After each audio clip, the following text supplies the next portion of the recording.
Morning દોસ્તો, જય શ્રી રામ, બાપા સીતારામ.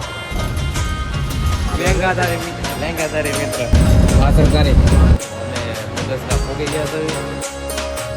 મહેશ દલ્લે દેખાઈ ગયો છે, લડપાઈ ગયો છે. મોરલી બોલી ગઈ. સવારના વાગી ગયા છે 5:30 અને આપણે નીકળી ગયા છે સફર માટે. એક સફર છે રમેશભાઈ અને મહિલો. આ ભાઈ આપણને મૂકવા આવે છે પણ આપણે સુખાને ગમે ત્યાં કોન્ટ્રો આવી જાય. ત્યાંથી આપણે પ્રસ્થાન કરવાનું છે ને, ત્યાં આ ભાઈ ત્યાં લગી મૂકવા આવે છે આપણે. એટલે આવું ભાઈ પણ હોવો જોઈએ કે આમ રાતના 12 વાગે ફોન કરો ને ઉપાડી દો.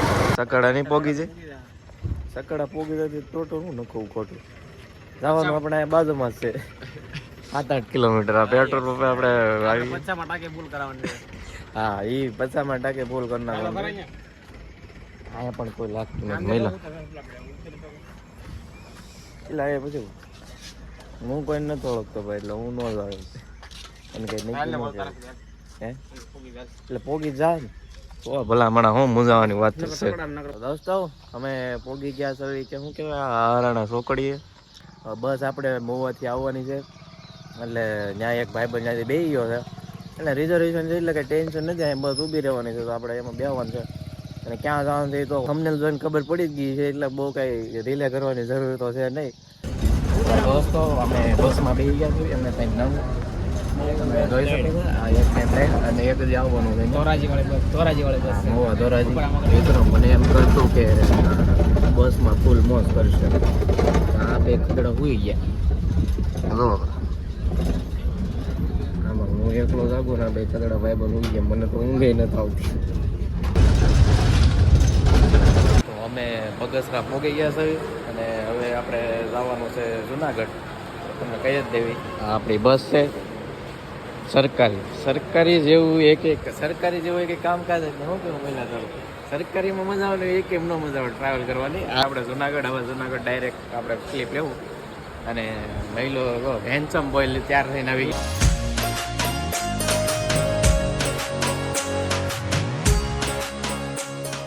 અત્યારે જુનાગઢ પહોંચી ગયા છે. આ બસમાં અમે આવ્યા છે અને અત્યારે વાગ્યા છે 10 થઈ ગયા છે.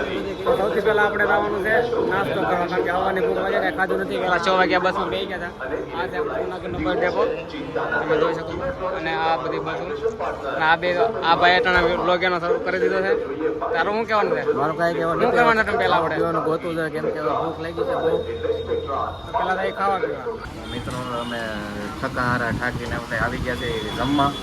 તો મહિલો અહીંયા જમવા બેસી ગયો છે, અલ્પો મહિલો, અને આ જમવાનું આવી ગયું છે.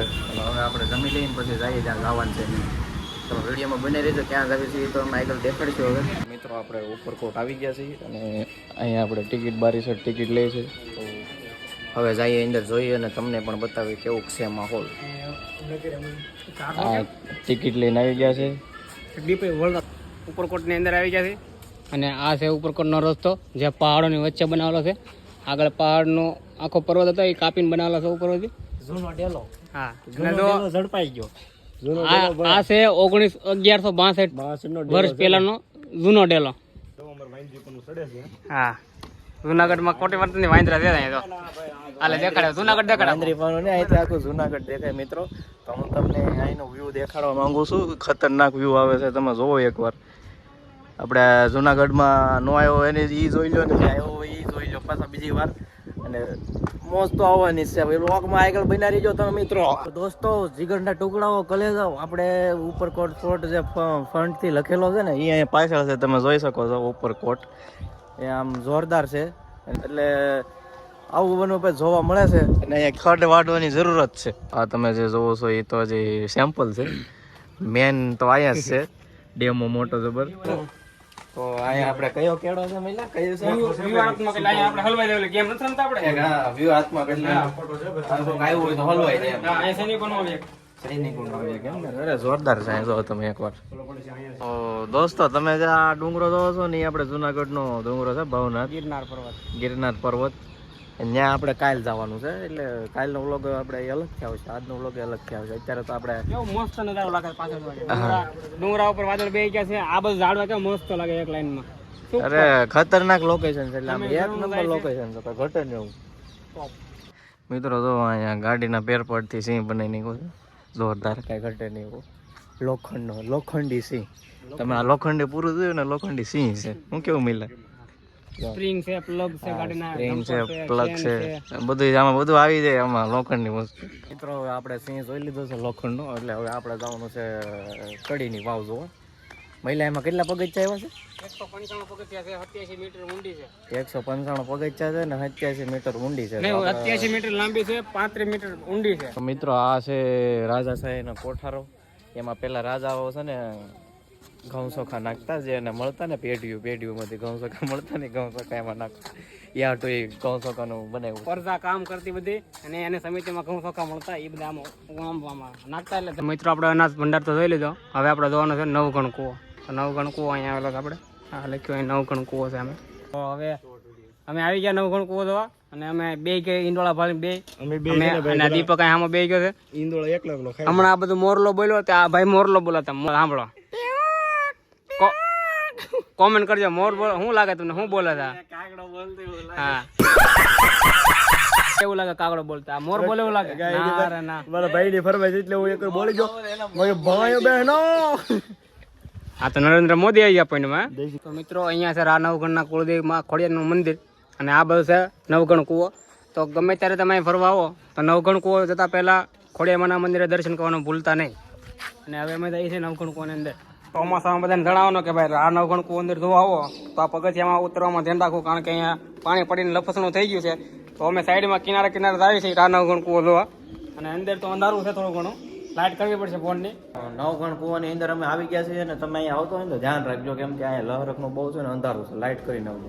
અને આ કૂવો તો ગજબનો છે ભાઈ, બહુ ખતરનાક. 9 થી 10 કેટલા 14 માળ જેવો હેઠો, 14 માળ જેવો એટલે હેઠો છે. એટલે તમે ઉતરવામાં થોડુંક ધ્યાન રાખજો, બાકી તો અહીંયા મજા આવે એવું છે. મિત્રો આપણે નવગણ કૂવેથી ફરીને વી આવ્યા છીએ ને હવે આવ્યા છે ધક્કાબારી. અને ધક્કાબારીનો મતલબ શું છે એ મહિલો કે મહિલા શું છે ધક્કાબારી? ધક્કાબારીમાં એવું છે ને, પેલા રાજાશાહીમાં જયારે કોઈ ગુનો કરતા ને તેને સજા આપવા માટે લાવતા, અહીંયા સજા રૂપે મોત આપતા ને મોત આવતા ને તે ફાંસી ન આપતા, સીધા ઉપર ધક્કો મારતા હતા.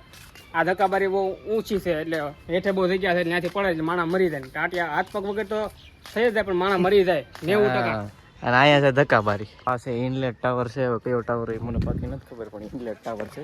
તો એ ટાવરમાં અમારે અંદર જવાનું. એટલે અહીંયા મોબાઈલનો ટાવર ન પાસે, અહીંથી વ્યૂ જોવાનો ટાવર. મોબાઈલનો ટાવર નહીં, અહીંથી વ્યૂ જોવાનો ટાવર છે. આ ઉપરકોટથી અહીંથી બધું વ્યૂ દેખાય જુનાગઢનું, એટલે આપણે ઉપર જઈને તમને દેખાડી કેવું વ્યૂ છે. તો મિત્રો આ મારે થોડીક મિસ્ટેક થઈ ગઈ. આ વાલ્વ ટાવર છે, એટલે હા બે એક જ છે. એટલે જુનાગઢમાં પાણી પહોંચાડવાનું છે ને અહીંથી કામ થાય છે બધું. કોને ખબર હું તમે ઉપર જઈને તમને બતાવ્યું શું છે બધું. તો દોસ્તો આપણે વાલ્વ ટાવર ઉપર ફાઇનલી ચડી ગયા છે. અને આ છે નવાબી તળાવ. આખા જુનાગઢમાં પાણી પહોંચાડવાનું કામ થતું. પેલા રાજાઓ પેલા બધી પાણી પહોંચાડતા ને અહીંથી બધું ધ્યાન રાખતા એવું બધું છે. અલ્પેશ બારી ફોટો શૂટ કરવા માટે કપડા બદલાવે છે. ખુલ્લા મેદાનમાં કપડા બદલાવે છે. કઈ શરમ અહીંયા હે કુછ બધે રખડીને વી આવ્યા છે, થાકી ગયા છે. આરામ કરો, રૂમ રાખીને આરામ કરો. હા થાકી જાઓ, આજ તો પગ લેવાઈ ગયા. થઈ ગયું એટલે હવે